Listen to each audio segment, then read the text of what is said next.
არასრულწლოვანთა მართლმსაჯულების კოდექსზე მუშაობა დასრულდა. იუსტიციის მინისტრმა სისხლის სამართლის სისტემის რეფორმა უწყებათა შორის საკოორდინაციო საბჭოს წევრებს გააცნო. კოდექსი 18 წლამდე მოზარდებისთვის ევროპული სტანდარტებისა და გაეროს ბავშვთა დაცვის კონვენციის შესაბამისად მომზადდა. ცვლილებები საკმაოდ მოცულობითია და დეტალებს ნათია სონღულაშვილი გაგვაცნობს. ნათია, გისმენთ.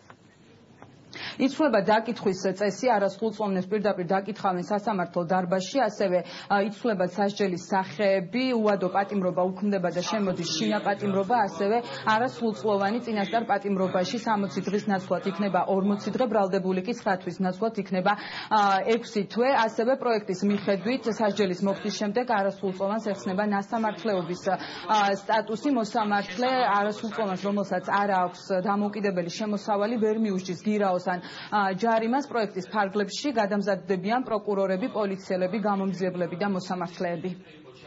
ჩვენ გვაქვს პოლიტიკური ნება იმისა, რომ სისხლის სამართლის პროცესში ბავშვთა უფლებები იყოს დაცული და რომ ამ პროცესში დასჯა არ იყოს დასჯისთვის, არამედ სისხლის სამართლებრივი დევნა არასრულწლოვნის წინააღმდეგ იყოს თანამედროვე სტანდარტებისა და გაეროს ბავშვთა კონვენციის შესაბამისი. ეს იქნება მაქსიმალურად მორგებული არასრულწლოვნების ინტერესებზე.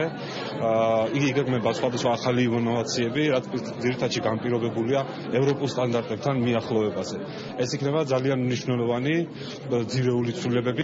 ძალიან სერიოზული შეღავათები უწესდებათ ყველა იმ ჯაოდებულებს, რომლებსაც არასრულწლოვნების პერიოდში ჩაიდინეს დანაშაული. კერძოდ, ეს არის რესოციალიზაციის საკითხები, ეს არის პირობით ვადაზე ადრე გათავისუფლების საკითხები, ეს არის იგივე პაემნების, როგორც ხანგრძლივი, ისე ხანმოკლე პაემნების საკითხები და მომზადება გათავისუფლებისთვის. იუსტიციის სამინისტრო არასრულწლოვანთა მართლმსაჯულების კოდექსს პარლამენტს გადაუგზავნის საგაზაფხულო სესიაზე. ამ დროისთვის დეპუტატები პრინციპულ საკითხებზე თანხმდებიან. საარჩევნო პროგრამაში ჩვენს კოალიციას ეს ჰქონდა დაწერილი, რომ ეს უნდა გაკეთებულიყო. ძალიან დიდი მნიშვნელობა აქვს არასრულწლოვანთათვის განსაკუთრებული პროცედურების და წესების დადგენას.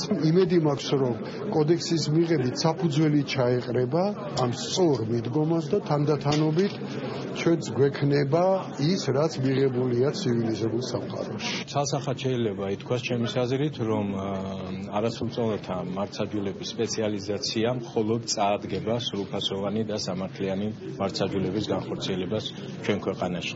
ეს არ არის რაღაც ისეთი სიახლე, რომელიც მხოლოდ ჩვენ მოვიგონეთ, მრავალ ევროპულ ქვეყანაში არის სპეციალიზირება ამ პროფილით.